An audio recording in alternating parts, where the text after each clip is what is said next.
Halo, perkenalkan nama saya Jessica. Saya dari Prodi Teknik Industri, Fakultas Sains dan Teknologi, Universitas Katolik Musikaritas. Pada kesempatan kali ini saya mau mempresentasikan mengenai skripsi saya yang berjudul Penerapan Sistem 5S pada Home Industry Autic Ignitius. Nah, untuk latar belakang sendiri, Home Industry Autic Ignitius belum menerapkan konsep 5S dan saat ini terjadi masalah di lantai produksi. Permasalahan yang terjadi adalah bercampurnya kain sebagai bahan baku dengan kain sisa produksi, tidak adanya tempat penyimpanan perkakas, peralatan produksi tidak disimpan pada tempatnya, dan lingkungan kerja yang berantakan dari sisa kain produksi yang berantakan. Permasalahan ini akan mengganggu proses produksi, transportasi, dan kinerja karyawan. Oke, kita lanjut ke rumusan masalah. Dari rumusan masalah ini yang saya ambil yaitu bagaimana perancangan 5S pada Home Industry Autic Ignitius untuk mengatasi permasalahan kondisi kerja sehingga dapat meningkatkan efisiensi dan efektivitas kerja. Oke, lanjut ke tujuan penelitian. Tujuan penelitian yaitu merancang sistem 5S pada lantai produksi Home Industry Autic Ignitius. Oke, ini penelitian terdahulu, bisa kalian lihat sendiri ya teman-teman.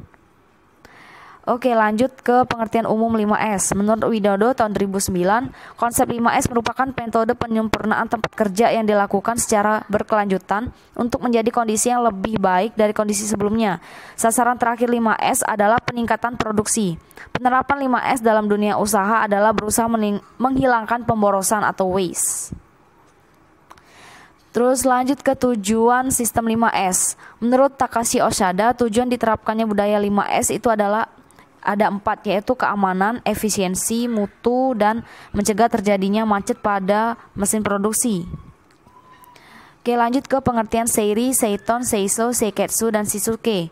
Untuk seiri itu mengatur segala sesuatu memilah sesuai dengan aturan atau prinsip tertentu. Nah, untuk seiton itu kegiatan menyimpan barang di tempat yang tepat atau dalam tata letak yang benar sehingga dapat dipergunakan dalam keadaan mendadak. Terus yang ketiga itu ada seiso, itu membersihkan barang sehingga menjadi bersih.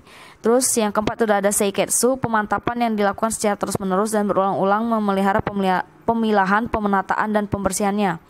Terus yang kelima itu ada shitsuke, yaitu pelatihan dan peningkatan kemampuan untuk melakukan apa yang ingin kita lakukan meskipun hal tersebut sulit untuk dilakukan. Oke, kita lanjut ke metodologi penelitian. Itu ada 9. Yang pertama itu studi lapangan, yang kedua studi pustaka, 3 rumusan masalah, keempat tujuan penelitian, kelima pengumpulan data, keenam pengolahan data, ketujuh implementasi, kedelapan itu analisis, dan kesembilan itu simpulan dan saran. Untuk pengumpulan data, yang pertama itu profil perusahaan. Home Industry Autic Ignitius itu berlokasi di Jalan Cempaka Baru nomor 41 RT3 RW 5 Jati Cempaka, Kecamatan Pondok Gede, Kota Bekasi, Jawa Barat. Nah, home industry ini beroperasi dari pukul 9 sampai 9 malam di hari Senin sampai hari Sabtu, dan waktu istirahatnya tuh pukul 12 dan pukul 6 sore. Di Autic Ignitius itu memproduksi sepatu yang menjadi produk utama. Terus ini adalah kondisi lantai produksi Home Industry Autic Ignitius. Nah, ini checklist kondisi lantai produksi, bisa dilihat sendiri ya teman-teman ya. Terus lanjut ke pengumpulan data. Nah, untuk pengumpulan data itu permasalahan pada Home Industry Autic Ignitius berasal dari permasalahan setiap stasiun. Nah, yang pertama itu stasiun desain sepatu. Untuk stasiun desain sepatu sendiri itu permasalahannya ada 3, yaitu yang pertama itu kebersihan. Kebersihan pada peralatan dan area kerja kurang terjaga, seperti terdapatnya bekas lem pada pensil untuk mendesain karena pekerja tidak sengaja menyenggol lem sehingga pensil menjadi lengket dan susah untuk dibersihkan. Terus yang kedua itu penataan. Untuk penataan itu belum tertatanya area kerja pada stasiun desain alas kaki, seperti pola desain alas kaki diletakkan sembarang tempat, bahkan pada lantai produksi. Terus yang ketiga itu belum adanya tempat penyimpanan peralatan. Peralatan diletakkan sembarangan tempat dan dibawa pulang oleh karyawan karena belum adanya tempat penyimpanan peralatan, sehingga operator akan menggunakan peralatan tersebut harus mencari terlebih dahulu atau mengingatkan untuk membawa alat tersebut. Oke, lanjut ke perancangan seri. Nah, ini ada tabel berupa item di lantai produksi, bisa dilihat sendiri ya teman-teman. Lanjut, ini kelanjutannya. Oke, lanjut. Nah, untuk seri sendiri saya merekomendasikan untuk membeli fitting kabinet.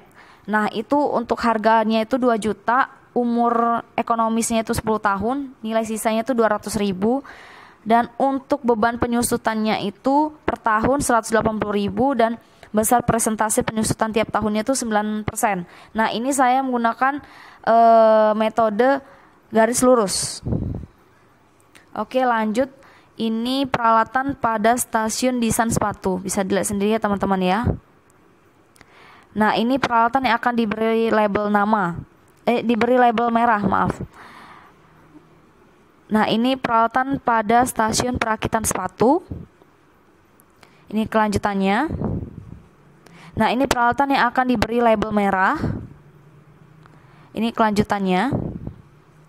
Nah, selanjutnya perancangan Seiton atau penataan. Di sini ada tabel mengenai frekuensi pemakaian barang pada stasiun desain sepatu. Bisa dilihat sendiri ya teman-teman ya. Oke, lanjut ke frekuensi pemakaian barang pada stasiun perakitan sepatu. Seperti ini ya teman-teman. Nah, ini kelanjutannya. Nah, lanjut ke perancangan Seiso, resik atau pembersihan. Ini ada tabel jadwal pembersihan stasiun desain sepatu. Nah, ini jadwal pembersihan stasiun perakitan sepatu. Nah, ini jadwal piket. Nah, di setiap harinya itu terdapat koordinator yang berbeda-beda. Oke, lanjut. Ini saya menyarankan membeli tong sampah. Nah, dengan harga 750.000, umur ekonomisnya 10 tahun, nilai sisanya itu 50.000, dan untuk beban penyusutan per tahunnya itu 70.000, dan besar presentasi penyusutan tiap tahunnya itu 9,3%. Ini juga saya menggunakan metode garis lurus. Lanjut ke perancangan Seiketsu. Nah, untuk perancangan Seiketsu ini ada 2, yaitu memberi kode warna sama aktivitas inspeksi harian 3S. Untuk kode warna sendiri, untuk warna coklat untuk stasiun desain sepatu, dan untuk warna biru itu stasiun perakitan sepatu. Nah, untuk aktivitas inspeksi harian 3S itu pemeriksaan kebersihan dan kerapian area kerja menjadi tanggung jawab setiap orang masing-masing personil. Harus melakukan pemeriksaan sesuai dengan daftar piket yang telah dibuat.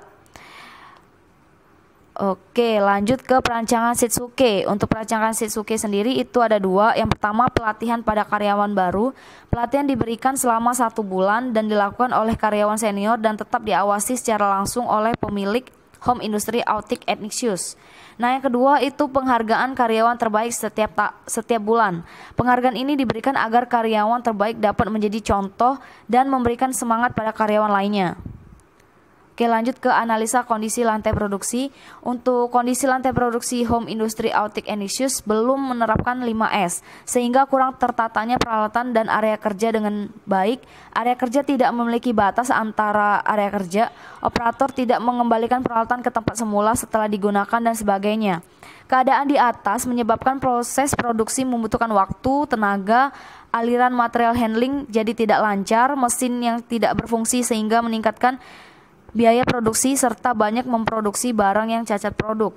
Dengan kondisi lantai produksi tersebut juga dapat mengakibatkan kecelakaan pada karyawan saat bekerja. Lanjut ke analisa perancangan 5S. Nah, untuk analisa perancangan 5S itu yang pertama hasil rancangan serinya,